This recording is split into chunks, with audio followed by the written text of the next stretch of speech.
नमस्कार विद्यार्थी मित्रांनो, दिनेश वेखंडे इन्स्टिट्यूट या यूट्यूब चॅनलवरती आपलं स्वागत आहे. हा नवीन उपक्रम आहे. यामध्ये गणित आणि बुद्धिमत्ता म्हणजेच मॅथ्स आणि रिझनिंग या विषयाचे परिपूर्ण बॅच बनवण्याचा हा छोटासा प्रयत्न असेल. हा जो पूर्ण लेक्चर असेल हा सखोल अभ्यास असेल, म्हणजे अभ्यासक्रमाचं विश्लेषण असेल. आपल्याला गणितमध्ये, बुद्धिमत्तेमध्ये आणि भूमितीमध्ये काय काय अभ्यास करायचा आहे, कुठल्या कुठल्या टॉपिकवरती आपल्याला स्टडी करायचा आहे, कुठल्या कुठल्या टॉपिकवरती जास्त भर द्यायचा आहे आणि काही प्रश्न जे की अधूनमधून विचारले जातात या सगळ्याचा आपल्याला अभ्यास पाहायचा आहे. तर सगळ्यात महत्त्वाची गोष्ट अशी आहे की एकूण जे टॉपिक असणार आहेत ते असणार आहेत, गणिताचे 25 टॉपिक असणार आहेत, बुद्धिमत्तेचे 13 टॉपिक असणार आहेत आणि भूमितीचे 2 टॉपिक असणार आहेत. ते कुठले कुठले टॉपिक असणार आहेत ते आपण पाहणारच आहोत. सर्वात अगोदर ही जी काही बॅच असेल किंवा जो काही आपला गणिताचा अभ्यास करायचा आहे हे सगळं आपल्याला बेसिक टू ऍडव्हान्स पर्यंत जायचं आहे. परंतु हे जे काही सरळ सेवेसाठी म्हणा, MPSC साठी म्हणा, जो काही मॅथ्स रिझनिंगचा आपल्याला अभ्यास करायचा असतो हा ज्या पद्धतीने म्हणजे मॉडरेट लेवलचा असतो, आपल्याला ऍडव्हान्स लेवलचा अभ्यास करायचा नाहीये. जसं की लॅपलास, डेरिव्हेटिव्ह, इंटिग्रेशन, ट्रिग्नोमेट्री वगैरे हाय लेवलचा आपल्याला अभ्यास नाहीये. एकदम सोप्या प्रकारचा अभ्यास असणारे काही ट्रिक टेक्निक्सचा वापर करून आपण अभ्यास करणार आहोत. बरोबर आहे. तर सगळ्यात अगोदर तुम्हाला कुठल्या पुस्तकातून अभ्यास करायला पाहिजे आणि कुठले कुठले टॉपिक वरती अभ्यास करायला पाहिजे, कारण पुस्तकामध्ये खूप सारे टॉपिक्स दिलेले असतात. तर कुठल्या टॉपिक वरती भर द्यायचा आहे तो आपल्याला पाहायचा आहे. गणितामध्ये पुस्तकाच्या बाबतीमध्ये जर विचार केलं तर सर्वात महत्वाचं पुस्तक आहे ते म्हणजे नितीन महाले सरांचं पुस्तक असणार आहे. तर गणिताचं पुस्तक आपण नितीन महाले सरांचं वापरूया.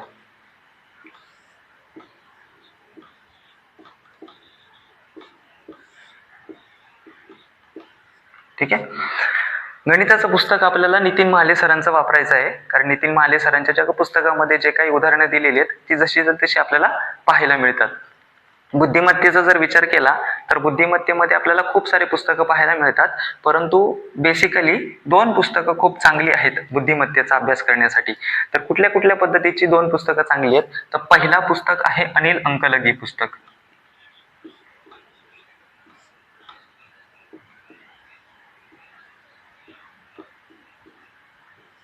अनिल अंकलगी सरांचं जे काही पुस्तक आहे ते सुद्धा बुद्धिमत्तेसाठी खूप चांगल्या पद्धतीने असणार आहे. आणि पंढरीनाथ राणे सरांचं पुस्तक आहे एक.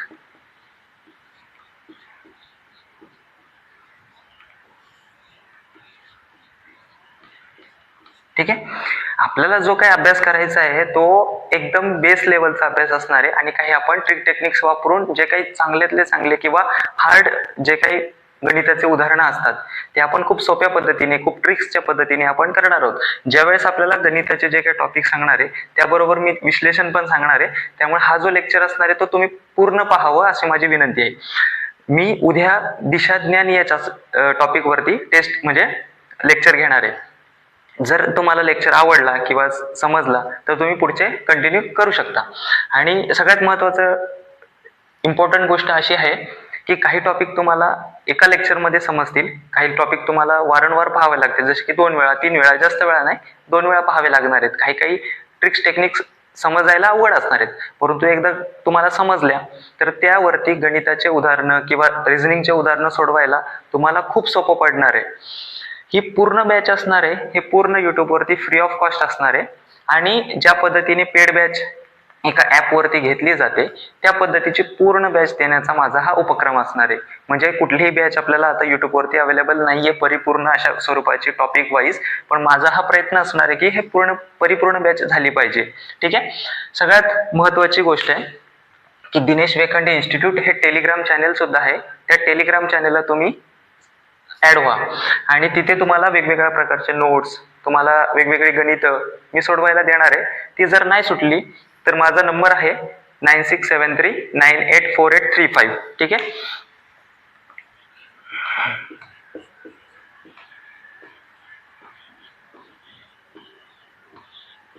यावरती तुम्ही मला व्हॉट्सअप करू शकता. जो उदाहरण तुम्हाला कठीण वाटतो या नंबरवर तुम्ही व्हॉट्सअप करा, मी तुम्हाला त्या प्रकारचं सोल्युशन मी तुम्हाला सोप्या पद्धतीने करून देणार आहे. ठीक आहे. गणिताचं जे काय पुस्तक आहे नितीन महाले सरांचं, ते आपण टॉपिक वाईज जाणार आहोत. संख्या टॉपिक पासून स्टार्ट करू, पदावली वगैरे, आणि स्टेप बाय स्टेप आपण फॉरवर्ड करणार आहोत. कुठलाही क्रम वाईज जाणार नाहीयेत. जे टॉपिक सोपे आहेत आपण ते कव्हर करणार आहोत, आणि ज्या पद्धतीने जे परीक्षेला महत्वाचे आहेत, ज्यावरती जास्त प्रश्न विचारले जातात, ते टॉपिक आपण अगोदर घेणार आहोत. ठीक आहे. पंढरीनाथ राणे सरांचं जे रिझनिंगचं पुस्तक आहे ते त्यामध्ये भरमसाठ दिलेलं आहे. आपल्याला एक निवडक 13 टॉपिक पाहायचे. 13 टॉपिक वरतीच वारंवार प्रश्न विचारले जातात, जास्त प्रश्न विचारतात नाहीत.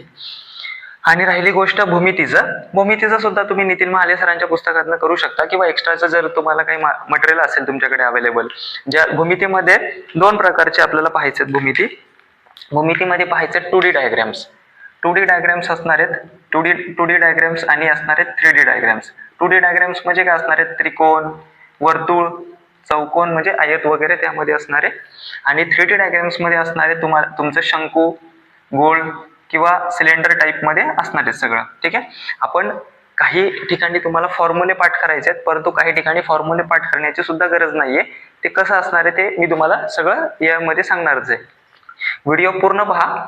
मी शेवटी तुमचे प्रत्येक टॉपिक वाईजचे डाऊट क्लिअर करणार आहे, आणि आपण कसे जाणार आहोत, पुढची बॅच आपली कशी असणार आहे, या व्हिडिओमध्ये असणार आहे. त्यामुळे हा व्हिडिओ पूर्ण पाहावा अशी माझी विनंती आहे. ठीक आहे.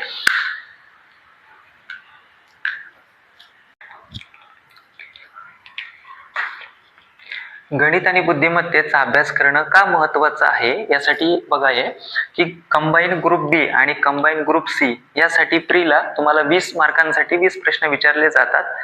इथे टास्क असं असते की एका तासामध्ये तुम्हाला 100 प्रश्न सोडवायचे असतात, आणि त्यामध्ये तुम्हाला 20 प्रश्न हे गणित आणि बुद्धिमत्तेचे असतात. आणि मेन्सला ज्यावेळेस आपण जातो त्यावेळेस आपल्याला 100 पैकी 22 प्रश्न हे गणित बुद्धिमत्तेचे असतात, आणि तिथे ते 44 मार्कासाठी विचारले जातात. म्हणजे मेन्स ही एक प्रश्न 2 मार्काला असतं, त्यामुळे ते 44 मार्कासाठी होऊन जातं. आणि तिथेही आपल्याला टास्क तीच आहे की एका तासामध्ये आपल्याला 22 प्रश्न आपल्याला सोडवायचे असतात. पोलीस भरतीमध्ये गणित आणि बुद्धिमत्ता हे जे काही विषय आहे हा आपल्याला 50 मार्कासाठी विचारला जातो, आणि 50 पैकी आपल्याला गणिताचेच 25, बुद्धिमत्तेचे 25 असे काही फिक्स नसतं. त्यामुळे ते मिळून 50 मार्क येऊ शकतात, किंवा कधी कधी काय होतं की मार्क कमी जास्त होण्याची शक्यता असते. जीएस कधी कधी जास्त जातो आणि मॅथ्स रिझनिंग कमी येण्याची शक्यता असते. त्यामुळे ते काय असं फिक्स नाहीये, परंतु हे मात्र फिक्स आहे इथे, कारण आताच एमपीएससीचा पॅटर्न चेंज झाल्यामुळे आता काही वर्ष काय बदलणार नाही. त्यामुळे प्रीसाठी 20 प्रश्न हे हमखास येणार आहेत, मेन्ससाठी 22 प्रश्न हे हमखास असणार आहेत. आणि आपण ऍव्हरेजली असं पकडून चालू आहे की गणित बुद्धिमत्ता पोलीस भरतीसाठी 50 मार्काला विचारले जातात, आणि त्या हिसाबामध्ये आपण चालूया. सरळ सेवेची प्रॉब्लेम असं असतं की सरळ सेवेमध्ये काही वेळेस फक्त बुद्धिमत्ता विचारली जाते. त्या सिलेबसमध्ये त्यांनी मेन्शन केलेलं असतं की बुद्धिमत्तेवरतीच प्रश्न विचारले जाणार, तर बुद्धिमत्तेवरतीच प्रश्न विचारले जातात. आणि बुद्धिमत्तेचे प्रश्न जे सरळ सेवेचे असतात ते खूप सोप्या लेवलचे असतात, जास्त अवघड नसतात. परंतु गणिताचे प्रश्न सरळ सेवेचे काही जे काही 3-4 प्रश्न असे अवघड टाकतात की ते त्या वेळेसमध्ये त्या टास्क मध्ये सोडवणं आपल्याला जवळपास अवघड असतं. पण ते सुद्धा प्रश्न आपण कसे टॅकल करू शकतो, खूप सारे क्वेश्चन पेपर आपण घेऊया सरळ सेवेच्या सुद्धा, आणि ते सुद्धा आपल्याला सोडून पाहायचे. तर मग काही वेळेस फक्त बुद्धिमत्ता येते 25 मार्कासाठी, आणि काही वेळेस फक्त आपल्याला गणित आणि बुद्धिमत्ता दोन्ही मिळून आपल्याला 25 मार्काला येऊ शकतात. मग सरळ सेवेमध्ये काय काय आहे, तर सरळ सेवेमध्ये तलाठी आहे, नगर परिषद आहे, वनरक्षक येते भरती आता. त्यानंतर इतर सगळ्या काही जे काही सरळ सेवा आता सध्या चालू आहेत, बीएमसी ची भरती म्हणा, किंवा आता नवी मुंबई महानगरपालिका येते, इतर सगळ्या ज्या काही भरती असणार आहेत त्या तुम्हाला देता येतील आता. ठीक आहे. तर कंबाईनचा अभ्यास करताना, एमपीएससीचा अभ्यास करताना वेगळा अभ्यास करावा लागतो गणिताचा, बुद्धिमत्तेचा, असं नाही. तुम्ही पोलीस भरतीसाठी जो अभ्यास करता, जे प्रश्न इथे विचारले जातात काही वर्षानंतर ते प्रश्न तिथे विचारले जाऊ शकतात, किंवा जे एमपीएससीला जे प्रश्न विचारले जातात ते काही वर्षानंतर सरळ सेवेला किंवा पोलीस भरतीला देखील विचारण्याची शक्यता असते, किंवा विचारले जातात असं असतं प्रोबॅबिलिटी. सरळ सेवेमध्ये जो काही क्रायटेरिया असतो, किंवा प्रत्येक याच्यामध्ये एमपीएससी मध्ये जो काही क्रायटेरिया असतो आणि गणित पोलीस भरतीमध्ये जो काही क्रायटेरिया असतो, हा प्रश्न विचारण्याचा क्रायटेरिया जरी समान असला तरी लेवल मात्र वेगवेगळी असू शकते. ज्यावेळेस तुम्ही कंबाईनचा अभ्यास करत असताना, मेन्सचा जेव्हा अभ्यास करता, त्यावेळेस तुम्हाला जी काही लेवल असते गणिताची किंवा ज्या प्रश्नांची, ती लेवल थोडी हाय होऊन जाते. आणि प्रीचा अभ्यास करत असताना एमपीएससी साठी, गणित पोलीस भरतीचा अभ्यास करत असताना आणि सरळ सेवेचा अभ्यास करताना तो एकच पडतो. फक्त ज्यावेळेस तुम्ही मेन्सला जाता त्यावेळेस तुम्हाला थोडे हाय लेवलचे प्रश्न विचारले जातात किंवा थोडेसे मॉडरेट त्याची लेवल होऊन जाते. ठीक आहे, आपण स्टेप बाय स्टेप सगळे कव्हर करणारच आहोत. इथे माझा नंबर दिलेला आहे, मगाशी तो खाली गेला होता, तो नंबर तुम्ही नोट डाऊन करू शकता. त्यामध्ये तुम्हाला जर काही कुठल्याही प्रकारचं क्वेरी आली, कुठलं गणित सोडवायला जमलं नाही, तुम्ही मला व्हॉट्सअप करू शकता किंवा कॉल देखील करू शकता. मी तुम्हाला ॲज पॉसिबल ॲज सोल्युशन देण्याचा प्रयत्न असेलच. आणि टेलिग्रामवरती सुद्धा आपलं चॅनल आहे, त्या टेलिग्राम चॅनलवरती आपल्याला नोट्स अवेलेबल असणार आहेत दिनेश वेखंडे इन्स्टिट्यूट करून. आणि ते नोट्समध्ये म्हणजे काय असणार आहेत, तुम्हाला खूप सारे प्रश्न देणार आहे सोडवायला. पहिला टॉपिक आपण दिशा हे कव्हर करणार आहोत. तर दिशेचं टॉपिक वरती मी तुम्हाला पीडीएफ टाकणार आहे, त्या पीडीएफ वरती तुम्ही सोल्युशन काढा ते सगळ्या प्रॉब्लेम्स वरती. एखादा प्रश्न जर तुम्हाला अडला कुठल्या प्रकारचा तर तुम्ही मला व्हॉट्सअप करू शकता. ठीक आहे, आपण सेपरेटली असं कोणाचाही अभ्यास करणार नाही आहोत, सर्वांचा एकत्र अभ्यास करणार आहोत. सोप्या लेवल पासून मीडियम पासून हाय लेवल पर्यंत आपण जाणार आहोत. ठीक आहे, आणि इच अँड एव्हरी टॉपिक हा ट्रिक वाईजच कव्हर केला जाईल. म्हणजे असा कुठलाही टॉपिक नाहीये का ज्याच्यावरती ट्रिक नाहीये. आणि टोटल मॅथ्स मिळून आपल्याला एक जे काही 10 ते 15 फॉर्म्युले पाठ करायचे, 10 फॉर्म्युले पकडा, आणि जे काही आपल्याला 3D डायग्राम्सचे सगळे फॉर्म्युले पाठ करायचे. तिथे काही आपल्याला ट्रिक वापरता येणार नाही, तिथे आपल्याला घनफळ किंवा पृष्ठफळ याचे सगळे फॉर्म्युले आपल्याला पाठ करायचे. आपण टॉपिक वाईज किंवा सगळे आपण डिटेलमध्ये पाहणार आहोत, त्यामुळे व्हिडिओ थोडा लेंदी होण्याची शक्यता आहे, पण तुम्ही पूर्ण पहा, तुम्हाला खूप सारे तुमच्या क्वेरीज कव्हर होतील. कुठल्याही परीक्षेचा ज्यावेळेस सिलेबस दिला जातो तो सिलेबस अशा पद्धतीने दिला जातो. अंकगणितामध्ये दिलं जातं बेरीज, वजाबाकी, गुणाकार, भागाकार, दशांश, अपूर्णांक व टक्केवारी. ठीक आहे, आणि बुद्धिमापन चाचणीमध्ये दिलं जातं उमेदवार किती लवकर व अचूक विचार करतो हे आजमावणे. ठीक आहे, लवकर विचार करणे आणि अचूक विचार करणे हे पण महत्वाचं आहे, अचूक आलं पाहिजे उत्तर आपल्याला. तर गणितामधला असं कुठलंही टॉपिक नाहीये किंवा कुठलाही प्रकार नाहीये की ज्याच्यामध्ये ह्या 4 क्रिया होत नाहीत, बेरीज, वजाबाकी, गुणाकार आणि भागाकार. तर त्या क्रिया करत असताना आपल्याला बॉडोमस रूलने फॉलो करावं लागतं. आता बॉडोमस रूल काय आहे, तर बॉडोमस रूल ठीक आहे,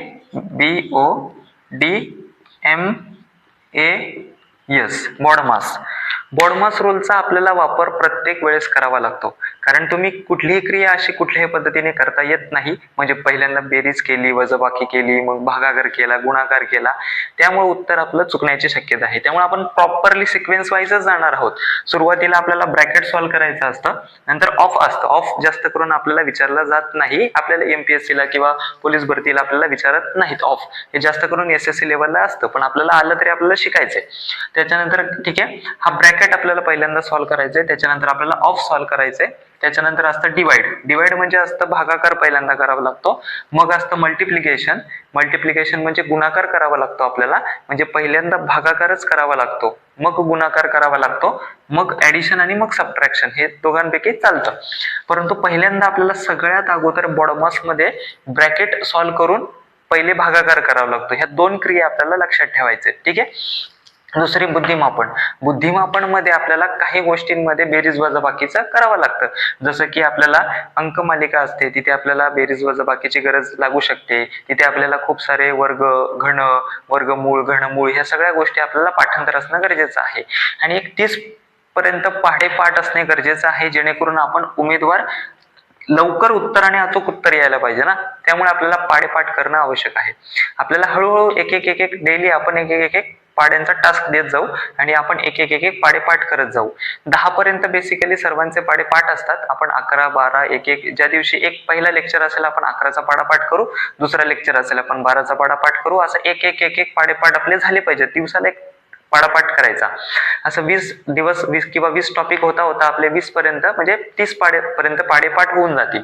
आणि एक 20 पर्यंत जरी वर्ग असेल आणि 10 पर्यंत जरी घन असेल तरी आपल्याला पुष्कळ आहे, म्हणजे आपण त्यावरती देखील आपण प्रश्न सोडू शकतो. ठीक आहे, तर आपण पहिल्यांदा ज्यावेळेस आपण सगळं एक टॉपिक वाईज आपण घेणारच आहोत की आपल्याला प्रत्येक टॉपिक मध्ये आपल्याला काय अभ्यास करायचंय ते आपण पाहणारच आहोत. तर अंकगणिताचा सिलेबस देत असताना फक्त एवढंच मेन्शन केलेलं असतं, कुठल्याही प्रकारचा टॉपिक तुम्हाला शेकडेवारीचा अभ्यास करायचा का, त्याच्यानंतर सरळ वाढव्यात, चक्र वाढव्यात, या कुठल्याही पद्धतीचं सिलेबस मध्ये मेन्शन नसतं. आपल्याला ते ओळखावं लागतं. जे टॉपिक 50 टॉपिक इथे असणार आहेत त्या 50 टॉपिक वरती वारंवार प्रश्न विचारले जातात, पण टोटली 50 टॉपिक वरती प्रश्न येतील का, तर नाही. परंतु 50 टॉपिक व्यतिरिक्त तुम्हाला प्रश्न येणार नाहीत याची मात्र मी शाश्वती देऊ शकतो. ठीक आहे.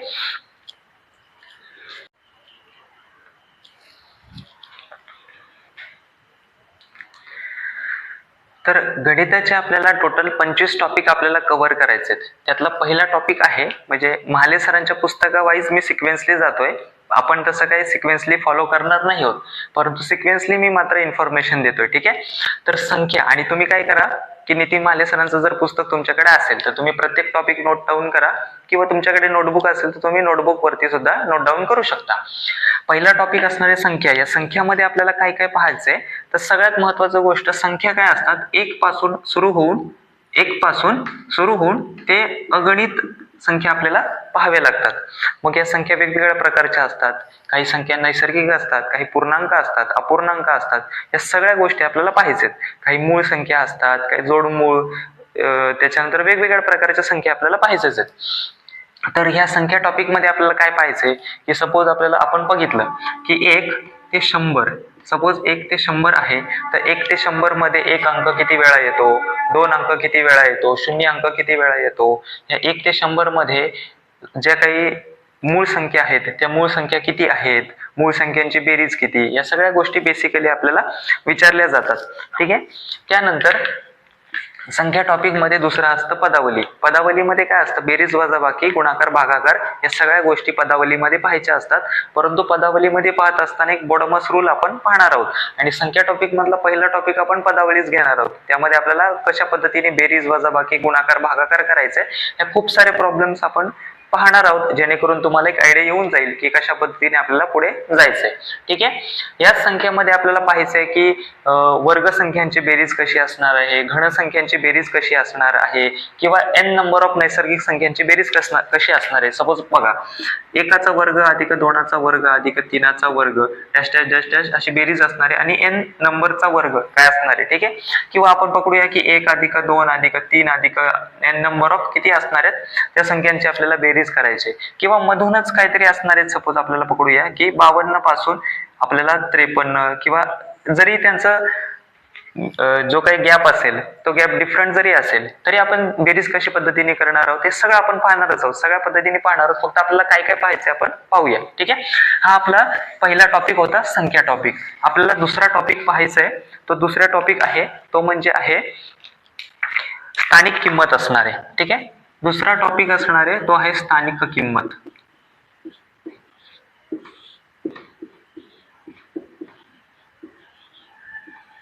या स्थानिक किंमत म्हणजे काय असतं की तुम्हाला एखादी संख्या दिलेली असते जी की 4 अंकीय, 5 अंकीय, 7 अंकीय, 8 अंकीय आपण पकडूया. ठीक आहे. आता आपण पकडूया की 32, 84, 765 यामध्ये आपण पकडली की 8 या संख्या आहे. 8 या 8 या संख्येची स्थानिक किंमत किती असणार आहे. ठीक आहे. अशा पद्धतीने असणार आहे. किंवा एखादी संख्या गायबच दिली असते. ठीक आहे. सपोज आता इथे गॅप दिले आणि इथे गायब दिले, या दोन्ही ठिकाणी गायब आहे संख्या, तर असं विचारणार की इथे समान संख्या आहे आणि इथे पण समान संख्या आहे आणि यातला तुम्हाला गॅप दिलाय, तर तो गॅप तुम्ही काढू शकता. त्या पद्धतीने कशा पद्धतीने काढायचंय आपण इझिली सोडून पाहूया. त्यामुळे ह्या बेसिकली टॉपिक वरती तुम्हाला डीप मध्ये जाण्याची काही गरज नाहीये. आपला तिसरा टॉपिक असणार आहे तो म्हणजे असणार आहे विभाज्यतेच्या कसोट्या. ठीक आहे. तिसरा टॉपिक असणार आहे विभाज्यतेच्या कसोट्या, ज्या की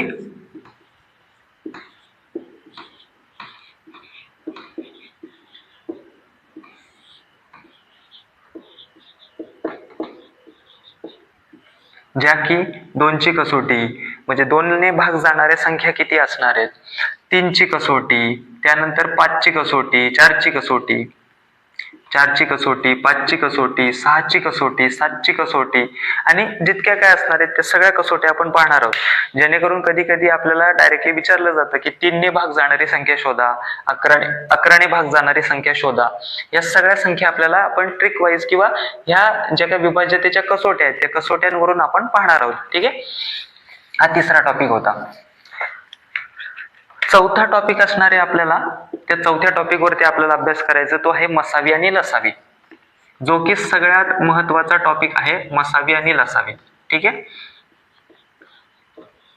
मसावी म्हणजे काय असतं की मसावी म्हणजे अशी मोठ्यात मोठी संख्या जी सगळ्यांना भाग जाते परंतु आपल्याला ती लहान पकडायची असते. ते सांगेल मी ज्यावेळेस आपण मसावी आणि लसावी ट्रिक पद्धतीने काढूयात. तर मसावी म्हणजे मोठी संख्या पण घ्यायची असते आपल्याला, लहान संख्या, ती लहान संख्या कशी घ्यायची असते, कशाने भाग जायचा असतो, त्या संख्येतला गॅप कसा काढायचा असतो, या सगळ्या आपण ट्रिक पद्धतीने मसावी आणि लसावी पाहणार आहोत. आणि लसावी सुद्धा आपण काय करू शकतो, आपण ब्रॅकेट पाडून सुद्धा करू शकतो लसावी, किंवा आपण एक ट्रिक पद्धतीने सुद्धा आपण लसावी काढू शकतो. एक ट्रिक पद्धतीने कसं लसावी काढण्याचे आहे ते आपण पाहणारच आहोत. ठीक आहे, चौथा टॉपिक आपल्याला कव्हर करायचा आहे तो म्हणजे आहे पाचवा टॉपिक आहे श्रेणी.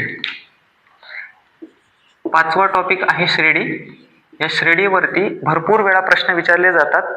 भरपूर वेळा पोरं काय करतात किंवा विद्यार्थी काय करतात, एक एसएनचा फॉर्म्युला पाठ करतात. एसएनचा फॉर्म्युला असतो, सपोज आपल्याला काही एन नंबर ऑफ संख्यांची बेरीज करायची तर मग आपल्याला एसएनचा फॉर्म्युला असतो. हा एसएनचा फॉर्म्युला न वापरता आपण कशा पद्धतीने बेरीज करू शकतो. पहिल्या रांगेमध्ये 2 खुर्च्या आहेत, दुसऱ्या रांगेमध्ये 4 खुर्च्या आहेत, तिसऱ्या रांगेमध्ये 6 खुर्च्या आहेत, अशा एकूण 15 रांगा आहेत. तर 15व्या रांगेमध्ये किती खुर्च्या आहेत आणि एकूण किती खुर्च्या आहेत हे काढण्यासाठी आपण श्रेणीचा वापर करत असतो. आणि आपण पाहणार आहोत डे बाय डे एक लेक्चर आपण कव्हर करणार आहोत. ठीक आहे, या गोष्टी आपल्याला श्रेणीमध्ये असणार आहेत, हा पण आपल्याला कव्हर करायचा आहे. नंतरचा टॉपिक असणार आहे तो म्हणजे 6वा टॉपिक आहे घातांक. घातांकाचा अभ्यास आपल्याला बेस म्हणून करायचा आहे, किंवा कधी कधी एखादा दुसरा प्रश्न आपल्याला डायरेक्टली विचारला जातात पण चान्सेस खूप कमी असते. पण आपल्याला जो काही घातांक असतो, सपोज फॉर एक्झाम्पल हा एक 20 ही संख्या आहे आणि 20 या संख्येचा घातांक 0 आहे, बरोबर आहे, किंवा 20 ही संख्या आहे 20 आणि 20चा घातांक 1 आहे.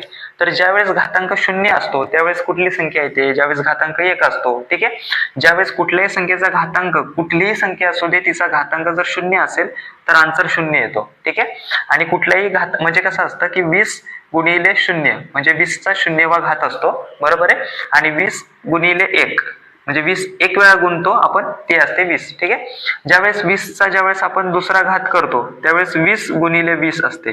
ठीक आहे, ही 20 एक वेळाच गुणली, 20 0 वेळा गुणल्यावरती 0 आलं, 20 एक वेळा गुणल्यावरती इथं 20 आलं, आणि 20 ज्यावेळेस आपण 20 वेळा गुणतो त्यावेळेस येते ती 400 उत्तर येतं, म्हणजे 20चा वर्ग असं असतं. ते घातांकाच्या वेळेस आपण घातांक पाहणार आहोत, फक्त आपल्याला काय पाहायचंय आपण, म्हणून आपण एक डिस्कशन करत आहोत. नेक्स्ट टॉपिक आपला जो असणार आहे तो असणार आहे व्यवहारी अपूर्णांक, म्हणजे तिन्ही अपूर्णांक आहेत. ठीक आहे, एक 7वा, 8वा आणि 9वा.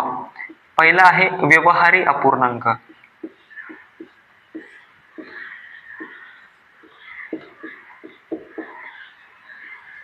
दुसरा असणार आहे दशांश अपूर्णांक.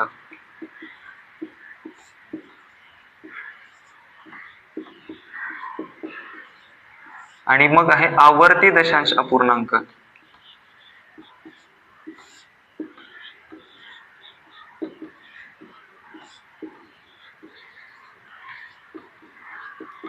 ठीक आहे, तर व्यवहारी अपूर्णांक म्हणजे काय की जो अपूर्णांक हा अंश आणि छेदाच्या रूपामध्ये दिलेला असतो त्याला आपण व्यवहारी अपूर्णांक असं म्हणतो. म्हणजे कसं की सपोज फॉर एक्झाम्पल 4/5, 3/4 किंवा 2/5 काही असू दे, याला आपण म्हणतो व्यवहारी अपूर्णांक, जे आपण अंश आणि छेदाच्या रूपामध्ये मांडले जातात. बरोबर आहे.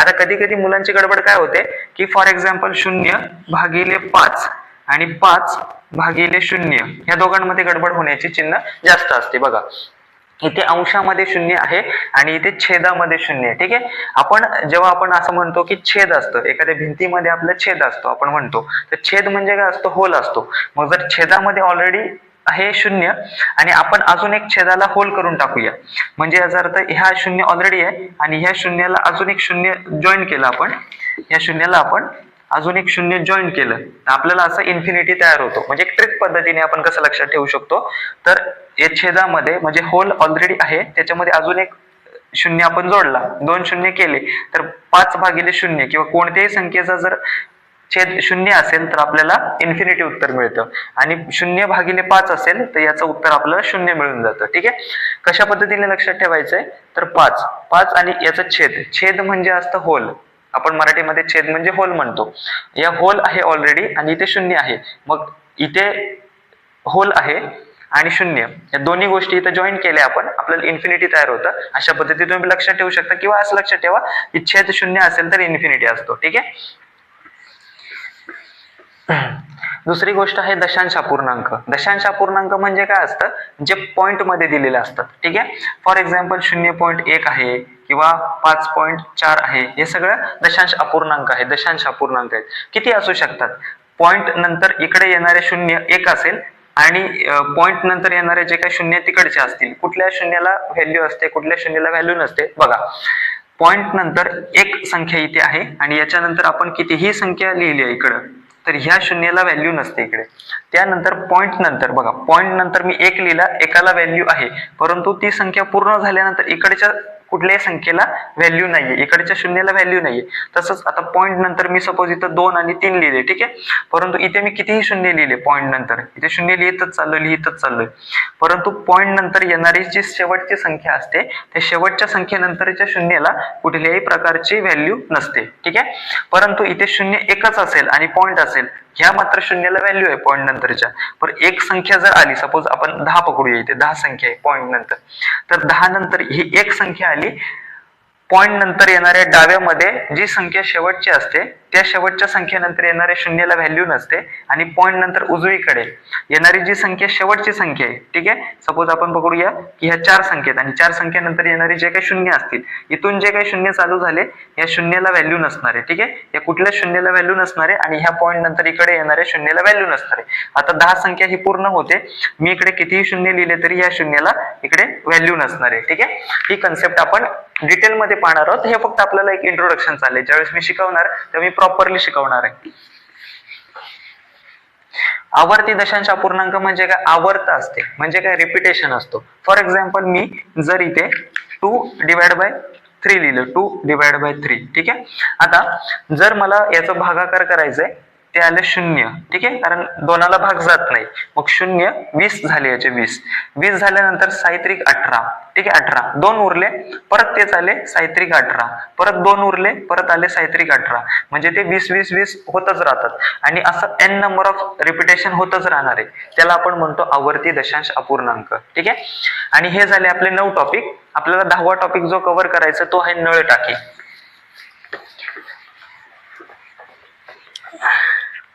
10वा जो टॉपिक असणार आहे, तो असणार आहे नळ आणि टाकीचा.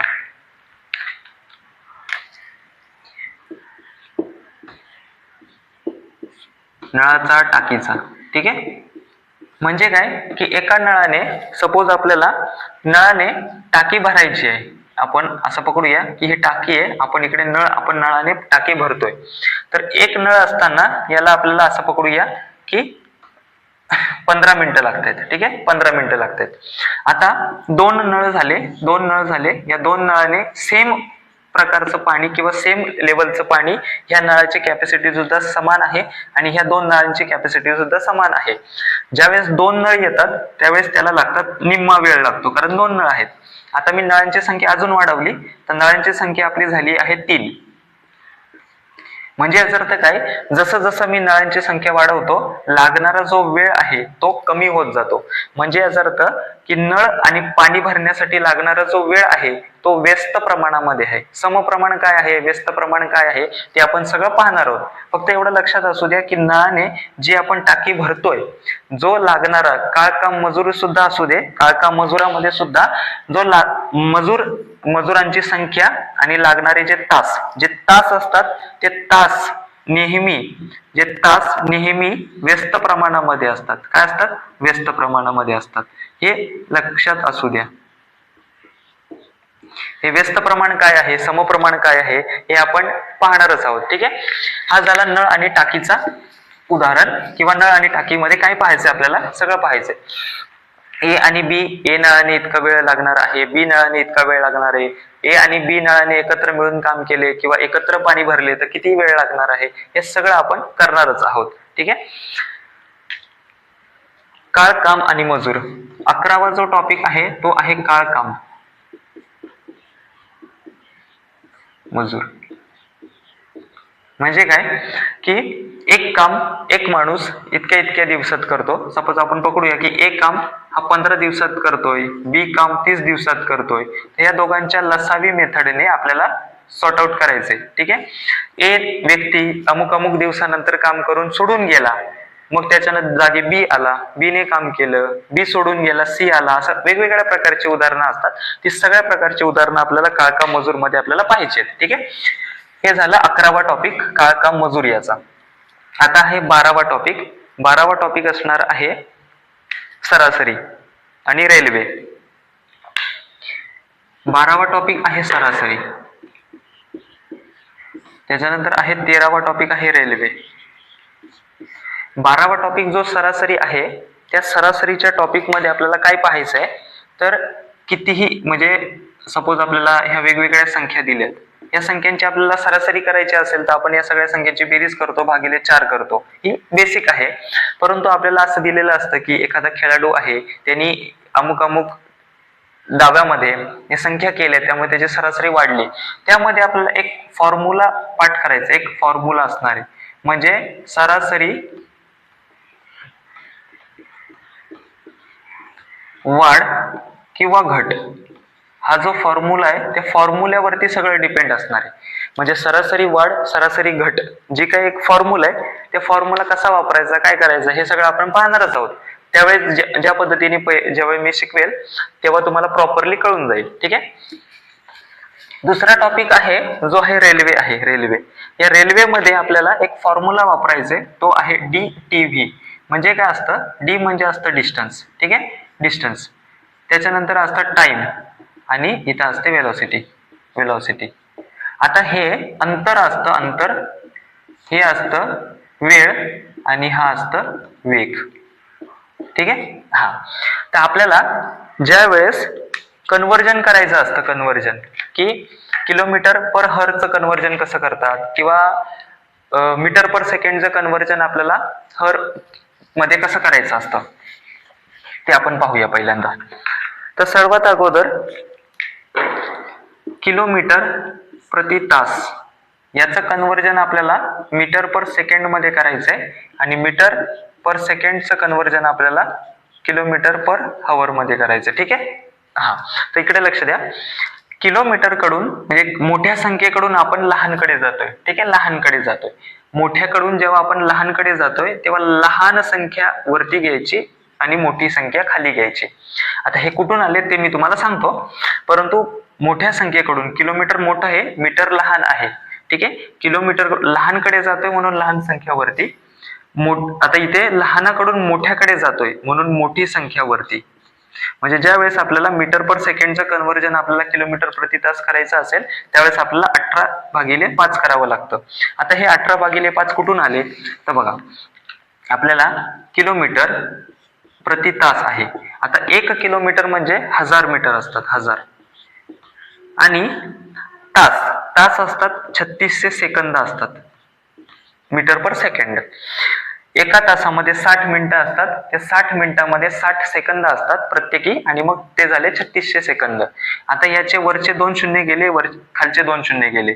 आता इथे आले 2 पंचे 10 आणि 18 दुने 36, म्हणजे याचा अर्थ 5/18 मीटर पर सेकंड. हे अशा पद्धतीचं आलं, आपल्याला कॅल्क्युलेशन आपल्याला मिळून जातं.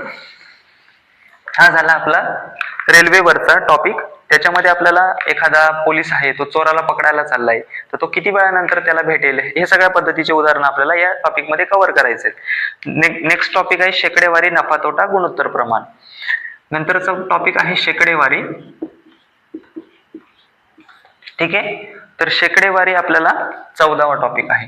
शेकडेवारी म्हणजे काय, की कुठलीही गोष्ट 100च्या प्रमाणामध्ये आणायचं आपल्याला, 100च्या प्रमाणामध्ये. जसं की आपल्याला टक्केवारी मिळते, आपल्याला ज्यावेळेस शाळेमध्ये 10वीला मार्क पडले असणार तिथे आपल्याला टक्केवारी असणार, कॉलेजला पडले असणार तिथे आपल्याला टक्केवारी असणार.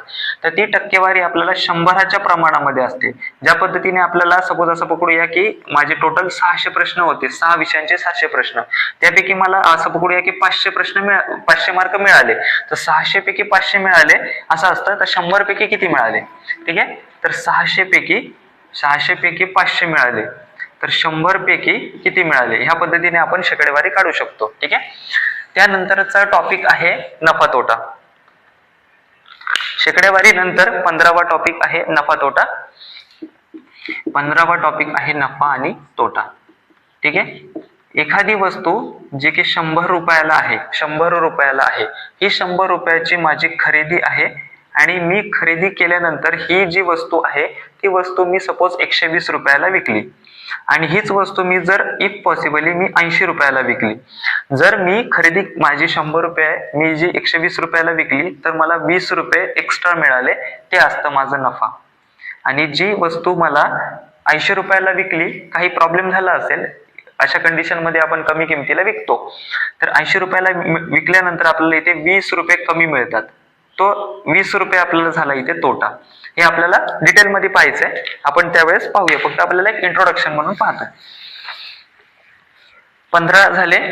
16वा टॉपिक आहे आपल्याला गुणोत्तर प्रमाण आणि समचलन व्यस्त चलन. 16वा टॉपिक आहे गुणोत्तर प्रमाण.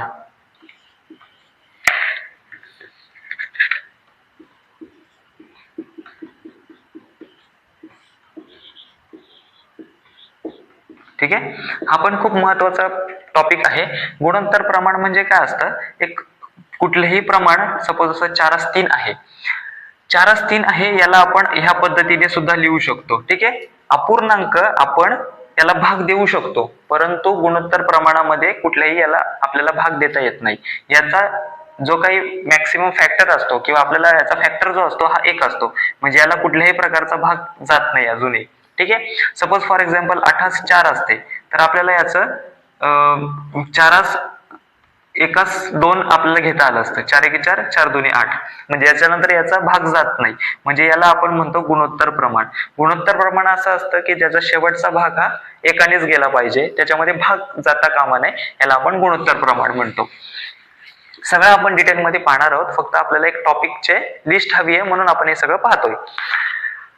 समचलन आणि व्यस्त चलन. 17वा टॉपिक आहे समचलन आणि व्यस्त चलन.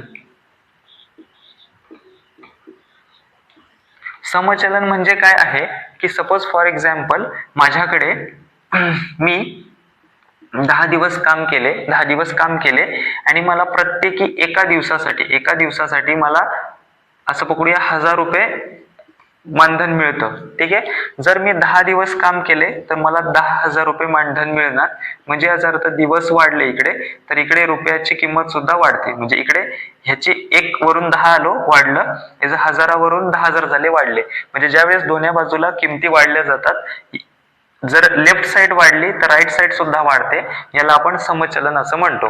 ते आपल्याला डिटेलमध्ये एक्झाम्पल पण पाहायचेत, आपण पाहूयात. व्यस्त चलन म्हणजे काय, तर आपण मगाशी एक नळ टाकीचं पाहिलं की ज्यावेळेस एक नळ होता त्यावेळेस लागणारा वेळ हा जास्त होता, 2 नळ झाले, नळाची संख्या वाढली, लागणारा वेळ कमी झाला, 3 नळ आले, लागणारी जो काही वेळ आहे तो अजून कमी झालेला आहे, आणि ह्या प्रमाणाला आपण व्यस्त चलन असं म्हणतो. त्यानंतरचा टॉपिक आहे वैवारी. 18वा टॉपिक आहे वैवारी. या वैवारी मध्ये सुद्धा आपल्याला एक ट्रिकी पद्धतीने ज्यावेळेस आपल्याला गुणोत्तर दिलं असतं की त्याचं आजचं वय हे 4:3 प्रमाणामध्ये आहे, तर आजचं वय काढायचंय, तर सपोज आपण पकडूया की ए आणि हा बी आहे आणि हे ए आणि बी यांचं आजचं वय 4:3 प्रमाणामध्ये जर दिले, सपोज आपण उदाहरण पाहतोय, आपल्याला त्यानुसार करायचंच आहे, आणि त्यांनी आपल्याला आजचंच वय विचारलं एचं, तर ज्या ऑप्शन मध्ये आपल्याला चारही ऑप्शन मध्ये 4 ने भाग जाणारी संख्या शोधायची, ती असेल तर तीच त्याचं उत्तर असते, आपण प्रॉब्लेम सॉल्व्ह नाही केला तरी चालेल. फॉर एक्झाम्पल आता इथे दिले सपोज त्यांनी 12, इथे दिले 9, इथे दिले 13 आणि इथे दिले आपल्याला 15. तर ह्यापैकी आपल्याला एचं आजचं वय विचारलंय, तर एचं आजचं वय हे 12च असणार आहे, कारण 4 ने भाग जाणारी एकमेव संख्या 12 इथे आहे. असं आपण पाहणारच आहोत. वेगवेगळे काही पद्धतीने वेगळे असणार आहेत, ते पण आपण सॉल्व्ह करणार आहोत. 19वा टॉपिक जो आहे आपला, 19वा टॉपिक आहे आपलं सरळ वाढ व्याज आणि चक्रवाढ व्याज. हे खूप सोप्या पद्धतीचं आहे. सरळ वाढ व्याज आणि चक्रवाढ. सरळ वाढ म्हणजे काय की प्रत्येक वर्षी हा समान प्रमाणामध्ये व्याज असणार आहे.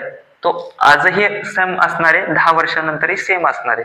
पण चक्रवाढ व्याज काय असतं की ते व्याजावरती व्याज मिळतं. सपोज आपण असं पकडूया की 1000 रुपयाची वस्तू आहे, याच्यावरती आपण 10% आपल्याला व्याज मिळाला फर्स्ट इयरला.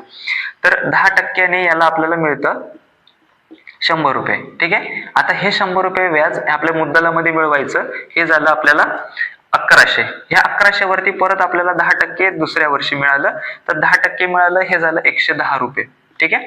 म्हणजे आता पहिल्या वर्षीचं जे व्याज असतं हे सरळ वाढ व्याजमध्ये 100 सगळं सारखं असतं, पण चक्रवाढ व्याजामध्ये इथे 10 वाढले, परत पुढच्या वर्षी वाढ होत राहणार आहे. याला आपण चक्रवाढ व्याज असं म्हणतो. नेक्स्ट जो काही टॉपिक असणार आहे तो असणार आहे वर्ग, वर्गमूळ, घन, घनमूळ. हा आपण पहिल्यांदाच पाहणार आहोत. वर्ग, वर्गमूळ आणि घन, घनमूळ. मग याच्यामध्ये ट्रिकी पद्धतीने आपण वर्ग कसे काढू शकतो, त्या ट्रिक पद्धतीने वापरून आपण वर्गमूळ कसं काढू शकतो, त्या ट्रिक पद्धतीने वापरून आपण घन कसं काढू शकतो, त्या ट्रिक पद्धतीने वापरून आपण घनमूळ कसं काढू शकतो, या सगळ्या गोष्टी आपल्याला पाहायचेत. पण एक स्टेप बाय स्टेप पाहायचंय, आपण पाहणारच आहोत. हा झाला आपला 18वा टॉपिक असणार आहे. सपोज आता एक उदाहरण घेतो मी. आपल्याला 15 या संख्येचे आपल्याला वर्ग करायचे, तर सगळ्यात महत्वाचा 5चा वर्ग आपण घेणार आहोत 25. 1च्या पुढची संख्या असते 2, मग 1 गुणिले 2 ही झाली 225. ही ट्रिकी पद्धतीने आपण करणार आहोत. तसंच आपल्याला जर असं झालं की आपल्याला 102 या संख्येचा आपल्याला वर्ग विचारला, ठीक आहे, तर 102 गुणिले 102 आपण काढणं सोपं असतं. कसं आपण पाहूया की सगळ्यात महत्वाची गोष्ट 2 आहे तिथे, इथे 2 ने जास्त आहे, इथे 2 ने जास्त आहे. हे झाले माझे 2 दुणे 4.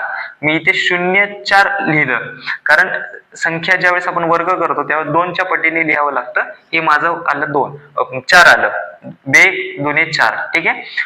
100 पेक्षा 2 ने जास्त आहे, 100 पेक्षा 2 ने जास्त आहे, 2 दुणे 4. आता 102 आणि तिरकस यांची बेरीज करायची, तिरकस बेरीज करायची. 102 आणि किंवा यांची बेरीज केली असती तरी समानच आलं असतं. 102 अधिक 2 झाले 104. हा झाला यांचा वर्ग. ह्या ट्रिकी पद्धतीने आपण पाहणार आहोत ज्यावेळेस आपल्याला टॉपिक येईल त्यावेळेस. ठीक आहे. त्याच्यानंतर सांख्यिकी आहे टॉपिक पुढचा, सांख्यिकी. सांख्यिकी जो टॉपिक आहे तो आपला आहे 21वा टॉपिक आहे. 21वा. या सांख्यिकी टॉपिक मध्ये काय पाहायचं आपल्याला, तर पाहायचे मध्य काय असतो, त्याच्यानंतर मध्यमान काय असतं, सॉरी मध्य आणि मध्यमान हे सारखं असतं.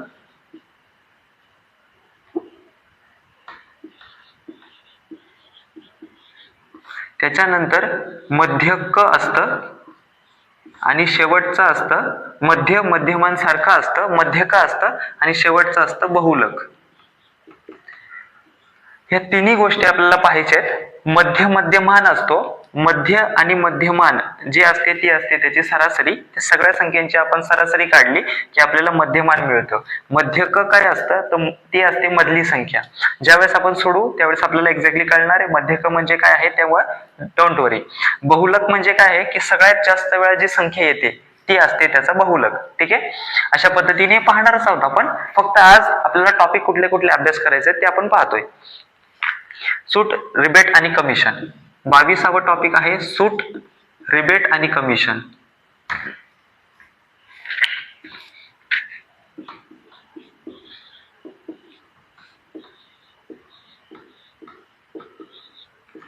सूट, रिबेट आणि कमिशन.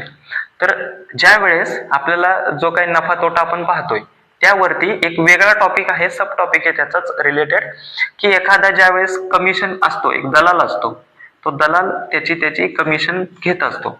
म्हणजे ज्यावेळेस दलाल एखादी गोष्ट आपल्यासाठी करत असतो त्यावेळेस त्याला आपल्याला कमिशन द्यावी लागते. ती कमिशन आपण मायनस करून ती जी काही व्हॅल्यू आपल्याला मिळणार आहे ती आपण त्या प्रॉपर फॉर्म्युला वापरून किंवा ट्रिक वापरून आपण काढणारच आहोत. म्हणजे हा फक्त नफा आणि तोटा सेम कॉपी पेस्ट आहे, फक्त आपल्याला त्याच्यामध्ये वेगळ्या पद्धतीने आपल्याला काढायचं आहे. 23वा टॉपिक आहे संभाव्यता. संभाव्यता नंतर आहे 24वा आहे संचय आणि 25वा शेवटचा टॉपिक आहे क्रमचय. ठीक आहे. तर संचय म्हणजे काय असतं, कॉम्बिनेशन, आणि क्रमचय असतं परम्युच्युएशन. ठीक आहे. एक मिनिट.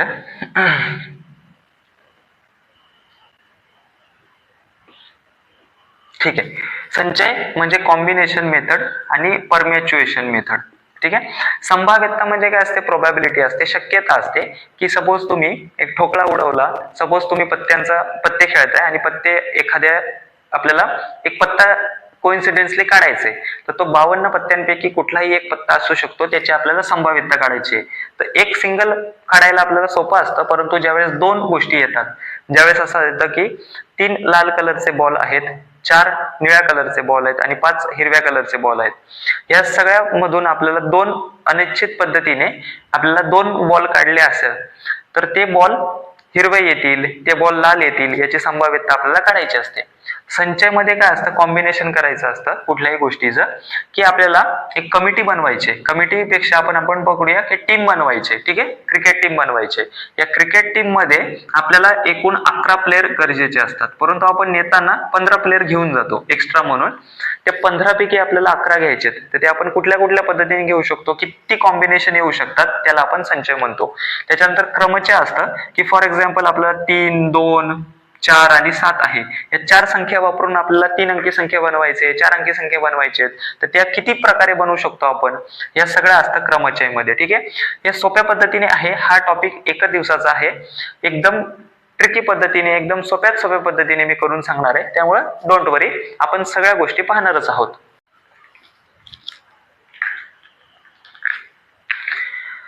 बुद्धिमत्तेचा पहिला टॉपिक आहे तो आहे दिशाज्ञान. ठीक आहे. हा दिशाज्ञान आपलं नेक्स्ट लेक्चर असणार आहे, त्यामध्ये तुम्हाला मी खूप सोप्या पद्धतीने, ट्रिकी पद्धतीने कसं काढायचं उत्तर ते आपण पाहणारच आहोत. म्हणजे तुम्ही माझं फर्स्ट जेव्हा लेक्चर पाहाल त्यावेळेस तुमचं जे काही मॅथ्स रिझनिंग कडे पाहण्याचा जो दृष्टिकोन आहे तो एकदम बदललेला असेल, कारण माझे जे काही ट्रिक टेक्निक्स आहेत ते तुम्हाला उपयोगाला येतील असं मला वाटतं. दिशाज्ञान हे जेव्हा आपण पाहत असतो त्यावेळेस आपल्याला सगळ्यात महत्वाचं काय आहे, आपल्याला दिशा माहिती पाहिजे. ठीक आहे. आपण ज्या वेळेस दिशा आपल्याला अशा पद्धतीने लिहितो त्यावेळेस आपल्या वरच्या भागाला, ह्या भागाला ही उत्तर दिशा असते. ठीक आहे. उत्तर दिशा असते. खालच्या भागाला उत्तरच्या विरुद्ध दक्षिण दिशा असते. ठीक आहे. माझ्या उजव्या बाजूला इथे पूर्व दिशा असते आणि डाव्या बाजूला इकडे ही पश्चिम दिशा असते. ठीक आहे. पश्चिम दिशा असते. ह्या गोष्टी आपल्याला माहिती पाहिजेत. नसतील माहिती तर आपल्याला 1-2 वेळा आपल्या चार्ट ठेवायचा, आपण जिथे अभ्यास करतोय तिथे, आणि आपल्याला ह्या ज्या दिशा आहेत त्या आपल्याला प्रॉपर कळायला पाहिजेत, की इकडे उत्तर असते, इकडे दक्षिण असते, इकडे पूर्व असते आणि इकडे पश्चिम असते. बाकीच्या ज्या 4 दिशा असतात त्या आपण ट्रिकी पद्धतीने आपल्या लक्षात ठेवायचं. ती ट्रिक अशी आहे की वानर इकडे आला नाही. ठीक आहे. ह्या पद्धतीने मी लक्षात ठेवतो, तुम्ही तुमच्या पद्धतीने जसं लक्षात राहील त्या पद्धतीने तुम्ही लक्षात ठेवू शकता. या वानरचं वा म्हणजे वायव्य, या ईचं ईशान्य, या आचं आग्नेय आणि या नाचं नाही. ठीक आहे. नाचं नैऋत्य. ठीक आहे. तर नैऋत्य, तर वानर इकडे आला नाही या पद्धतीनुसार आपण वायव्य, ईशान्य, आग्नेय आणि नैऋत्य या 4 दिशा आपण लक्षात ठेवू शकतो. ज्यांना थोडंसं कन्फ्युजन असेल या पद्धतीने तुम्ही कन्फ्युजन दूर करा. पण आपल्याला दिशा ज्ञान करत असताना या पद्धतीने आपल्याला जायचं नाही. आपल्याला डायरेक्टली उत्तरचा पू, द आणि प, म्हणजे आपली जी ट्रिक असणार आहे ती असणार आहे उ, पू, द प ची ट्रिक. ह्या ट्रिकनुसार आपल्याला प्रत्येक प्रॉब्लेम आपल्याला सॉल्व्ह करायचा आहे. ठीक आहे. फक्त काही प्रॉब्लेम जे असणार आहेत, जसं की मी शीर्षासन पद्धतीमध्ये आहे आणि माझी डावी दिशा माझी उजवी दिशा ती दिलेली असेल आणि माझ्या चेहऱ्याची दिशा आपल्याला काढायची असते, त्यावेळेस आपल्याला वेगळ्या पद्धतीने सॉल्व्ह करायचंय. परंतु बेसिकली आपल्याला वा इ आ म्हणजे वानर इकडे आला नाही, वायव्य ईशान्य आग्नेय आणि नैऋत्य एवढे लक्षात असू द्या. ठीक आहे. नेक्स्ट जो टॉपिक आहे आपला दिशाज्ञान झाल्यानंतर, तो सेकंड टॉपिक असणार आहे आपल्याला डाईस. सेकंड असणारे जो असणारे डायस, DICE डायस. या डायस या टॉपिकलाच आपल्याला घन असं देखील म्हणतात. ठीक आहे. घन म्हणजे काय की तुम्हाला असं डायस दिला असतो जो की आपण बुद्धिबलामध्ये वापरतो.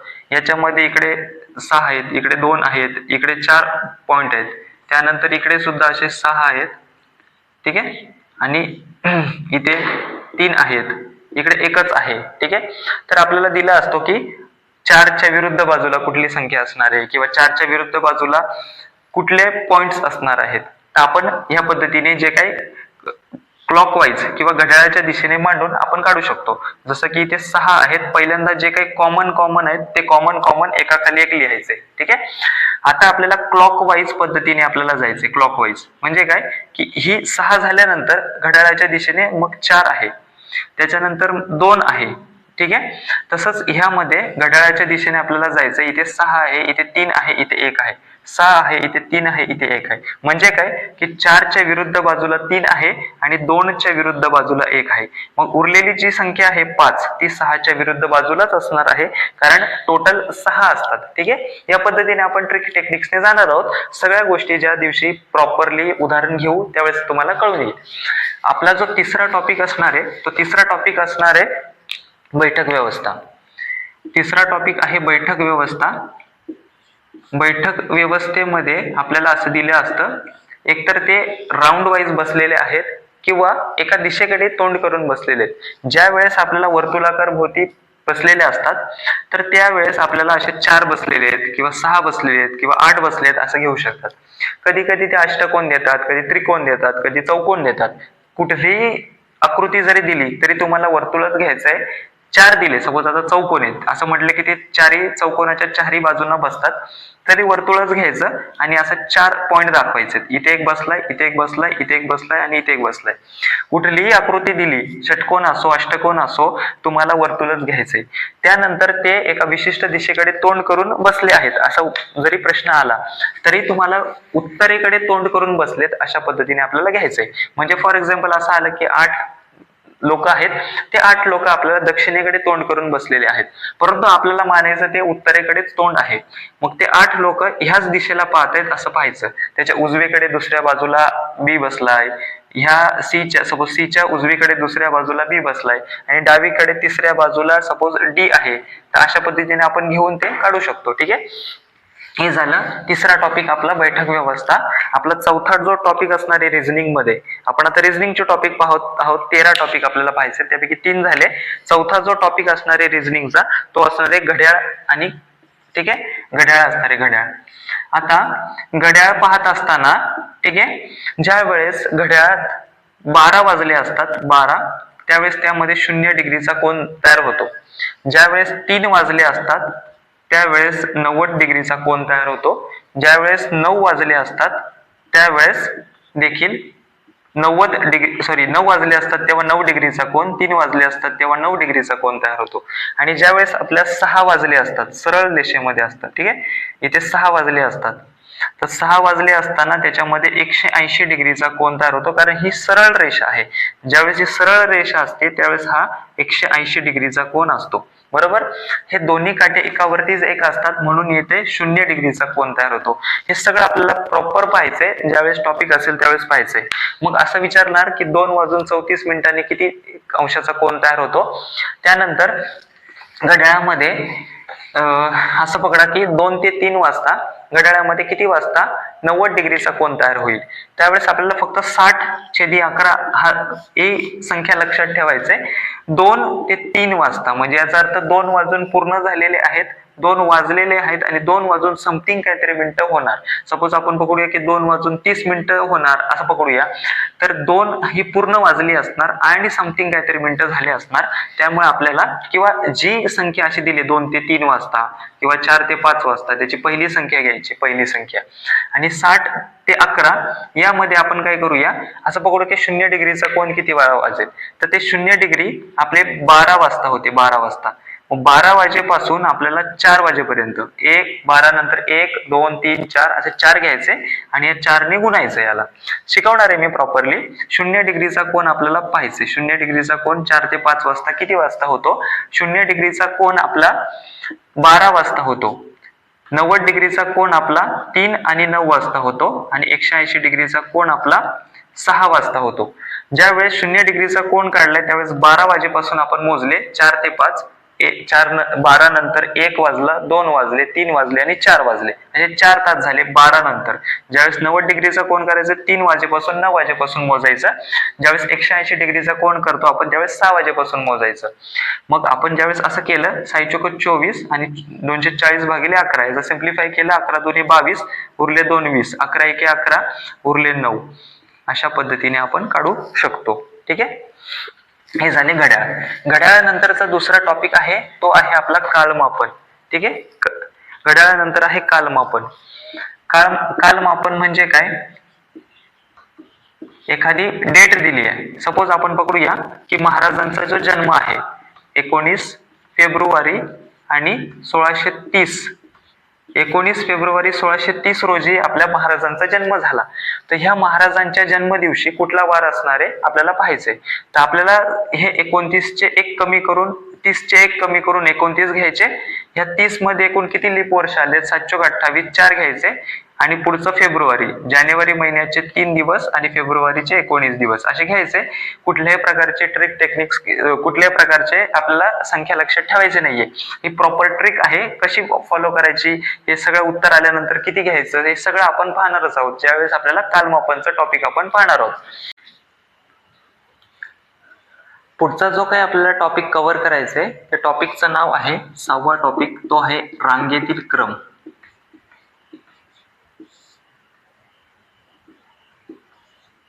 म्हणजे काय की फॉर एक्झाम्पल रमेश हा उजवीकडून अमुक अमुक क्रमांकावरती आहे. रमेशचा क्रम उजवीकडून सपोज 8वा आहे आणि रमेशचा क्रम डावीकडून कितवा आहे. तर तो रांगेमध्ये एकूण किती क्रमांक आहेत किंवा किती मुले आहेत असं आपल्याला विचारलं जातं. किंवा सेकंड असं विचारलं जातं की इथे रमेश आहे आणि इथे सुरेश आहे. त्या दोघांची जी काय अदलाबदल जर झाली तर त्यांच्या क्रमांकाची उजवीकडून कितवा क्रमांक येईल, डावीकडून कितवा क्रमांक येईल, अशा पद्धतीने रांगेतील क्रमावरती प्रश्न असतो. ते आपण पाहणारच आहोत. 7व्या टॉपिक मध्ये आहे, 7वा टॉपिक आपण घेणार आहोत ते आहे नाती. नातेसंबंधामध्ये काय असणार आहे, नातेसंबंध असतं पती पत्नीचं, नातेसंबंध असतं भावा बहिणीचं, आजी आजोबा वगैरे असं सगळे नाते असतात. तर ज्या वेळेस ए आणि बी यामध्ये ज्यावेळेस नवरा बायको असेल त्यावेळेस आपण गुणाकाराचं चिन्ह वापरणार आहोत. ए आणि बी मध्ये ज्यावेळेस भावा बहिणीचं नातं आहे तेव्हा आपण ए आणि बी बरोबर बीचं बरोबर म्हणजे भाऊ बहीण, गुणाकार म्हणजे नवरा बायको.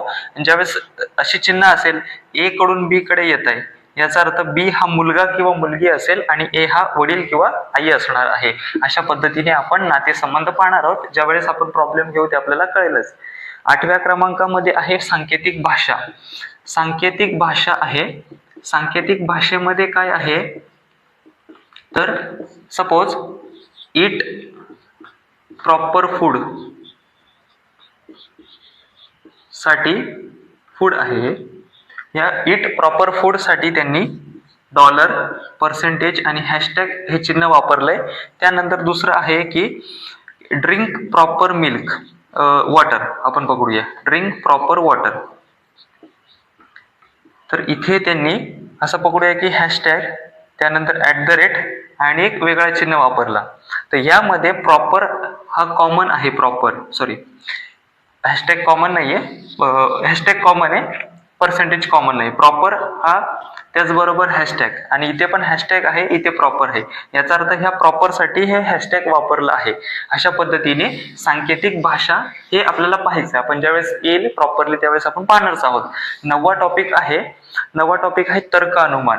9व्या टॉपिक मध्ये आपल्याला तर्क व अनुमान हे आपल्याला पाहायचंय. म्हणजे काय असतं की सर्व खुर्च्या हे टेबल आहेत.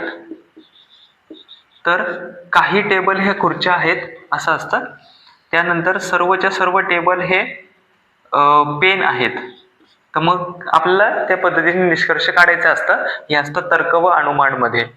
10वा टॉपिक आपल्याला कव्हर करायचा आहे. तो 10वा टॉपिक आहे आकृत्यांचं मोजमाप. आकृत्या यामध्ये काय असतं तर आयत असतो. सपोज आपल्याला वेगवेगळे खूप सारे दिलेत. याच्यामध्ये आपल्याला असं विचारलं की एकूण चौरस किती आहेत, एकूण चौकोन किती आहेत. तर आपल्याला टर्की पद्धतीने कशा पद्धतीने आपण मोजमाप करू शकतो हे आपण आकृत्यांच्या मोजमाप मध्ये पाहणार आहोत. ठीक आहे. हा झाला आपला 10वा टॉपिक. आपला 11वा टॉपिक असणार आहे. 11वा टॉपिक, 12वा टॉपिक आणि 13वा टॉपिक हा असणार आहे अंकमालिका, हा असणार आहे अक्षर मालिका,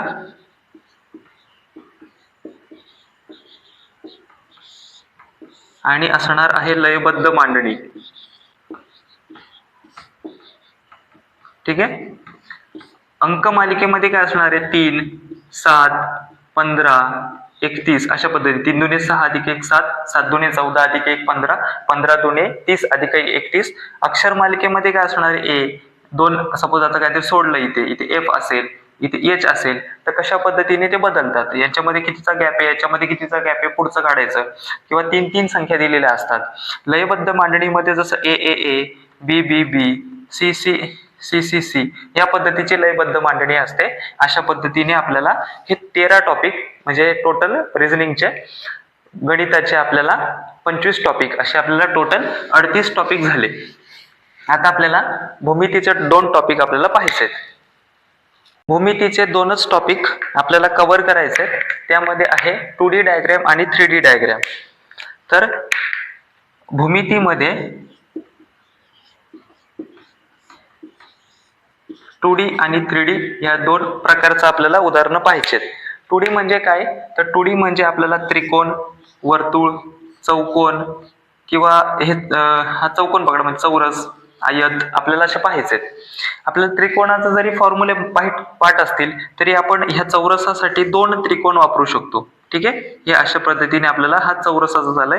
हे आयताचा आहे तर आयताला सुद्धा आपण 2 त्रिकोणामध्ये डिवाइड करून पायथागोरसचा थेरम वापरून आपण त्याचे फॉर्म्युले सुद्धा आपल्याला काढता येतात.